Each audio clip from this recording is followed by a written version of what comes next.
Hey guys, मेरा नाम नितिन यादव है। नीट 2026 टॉपर, वो जो सर से मिलने गया था रिजल्ट सेलिब्रेशन में। यस।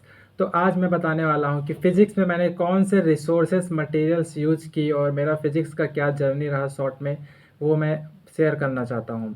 तो फिजिक्स में मैं सलीम सर को फॉलो किया था इस साल। और सबसे पहले मैं लेक्चर्स देख लेता था, जो भी उनके 2-2.5 घंटे के लेक्चर्स रहते थे, और रफ नोटबुक ले करके जो भी क्वेश्चन सर क्लास में कहते थे कि ये क्वेश्चन करो, साथ में करता था। ठीक है।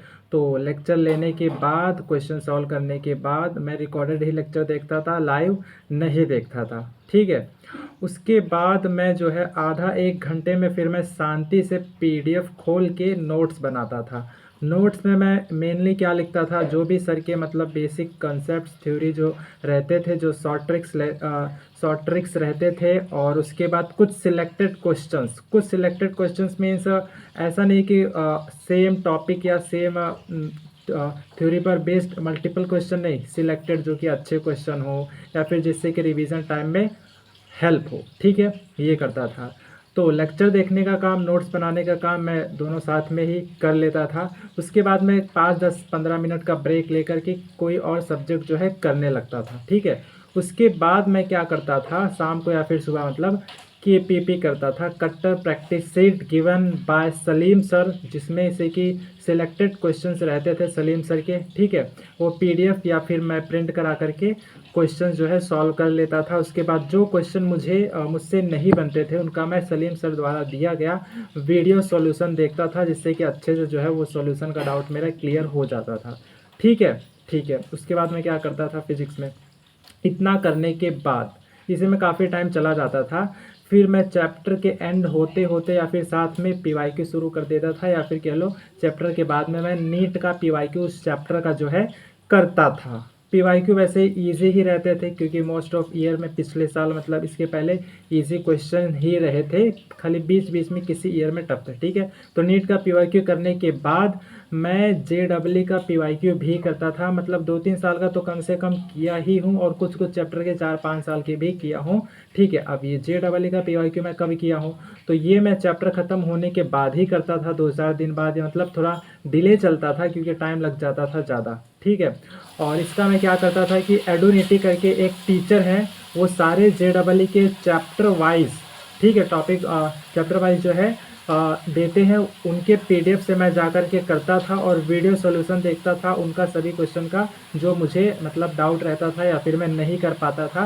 क्योंकि ऐसे मैं रैंडम किसी बुक से जेडब्ल्यू का पीवाईक्यू करता तो टेक्स्ट सॉल्यूशन देखता तो उसमें बहुत प्रॉब्लम होता है और कंसेप्ट क्लियर नहीं हो पाता। तो सबसे बेस्ट थिंग मुझे वो लगा, तो वो मैंने यूज़ किया। ठीक है। उसके बाद मैं सच कहूँ तो इतना करने में ही मेरा टाइम काफ़ी चला जाता था फिजिक्स में, और इतना करने में भी इससे ज़्यादा आपको टाइम नहीं मिलेगा। लेकिन हाँ, अगर आपको टाइम मिलता है तो कोई reference book as a DC Pandey आप फॉलो कर सकते हो, किसी स्पेसिफिक चैप्टर के टॉपिक या फिर चैप्टर के लिए ही कुछ स्पेसिफिक एक्सरसाइज। ठीक है।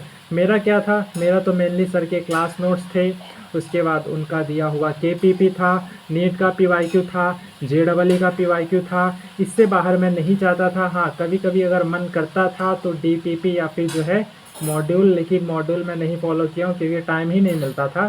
तो यही बेसिकली मेरा रहा है रोल। वही नोट्स के क्वेश्चन मैं बार बार देखा हूँ, और ठीक है, यही है। यस।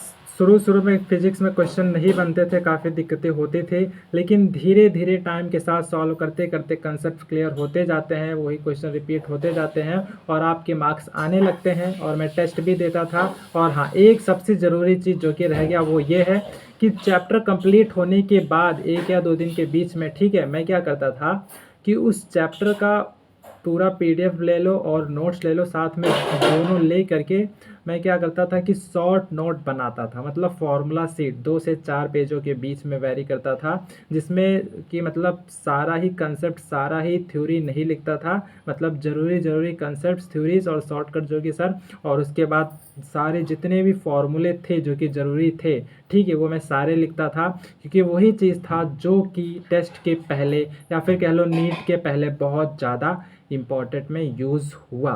ठीक है। तो मैंने खुद से जो है मोस्ट ऑफ चैप्टर्स के फार्मूला शीट रेडी की है और वो बहुत ही ज़्यादा यूज़फुल रहता है।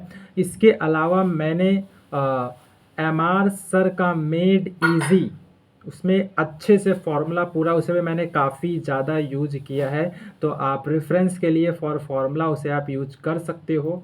ठीक है, ठीक है, ये आप कर सकते हो, मैंने काफ़ी मुझे हेल्प मिला उससे। इसके अलावा लास्ट में जो है थोड़ा सा टाइम की कमी की वजह से मैंने SKC खरीद लिया था सलीम सर का। जब मैं 12th के चैप्टर्स कर रहा था, मैं सोचा कि नोट्स ना बनाऊं, सीधा SKC से देख लूं।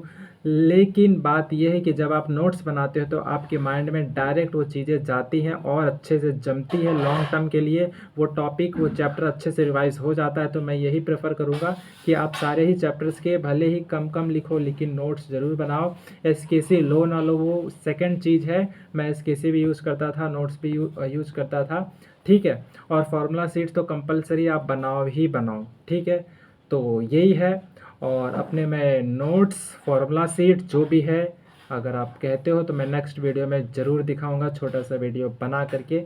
ओके बाय, तब तक के लिए टाटा बाय।